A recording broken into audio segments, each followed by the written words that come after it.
Among the pioneers of San Diego's largest industry are the Ryan Aeronautical Company and the Ryan School of Aeronautics. They are looking at top speeds. Mass production machines turn out the thousands of parts which are later put together on the assembly line. And the same machines which fabricate parts for the Dragonfly also turn out the parts for another plane, the F-0250, a low-wing monoplane for the training of flying cadets. F-0250s have an all-metal fuselage and are the first monoplanes to be used for primary training. Formerly, all planes for that purpose were biplanes, and the changeover to monoplanes is of major significance because practically all combat aircraft are of monoplane design.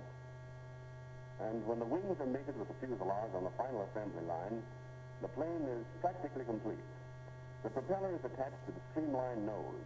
A few final installations are made, and another trainer is wheeled from the assembly line to take its part in the training of new pilots for our fighting planes.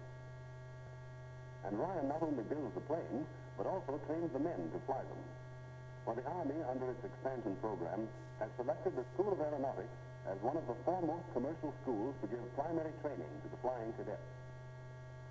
Ground school and classroom work is as important to a flying cadet's training as the actual flying. Experienced instructors take them in hand to explain how a plane is built and what goes into it. Before these men can earn their wings, they must learn mechanics, navigation, gunnery, and many other subjects.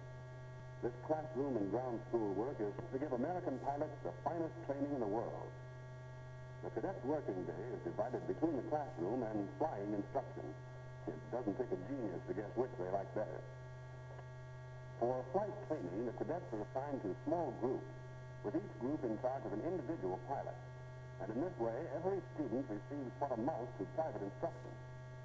Before each flight, the instructor gives precise and detailed orders as to what maneuvers are to be executed when in the air. At first, these maneuvers are quite simple, and special stress is placed on fundamentals. Takeoffs and landings are practiced until the cadet is letter perfect. And as the cadet tries his wings for the first time, his training is just beginning. He spends 10 weeks at the primary training school.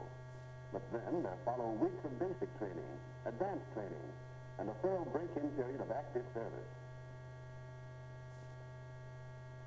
And at the end of 10 weeks of primary training, this is the way they fly, smoothly and in formation. These men are ready to go onward, yes, and upward.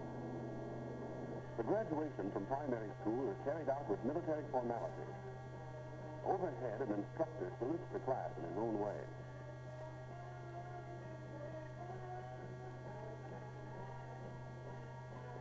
The cadets who have successfully completed their first training period line up beside the group of new cadets who have just arrived at the school.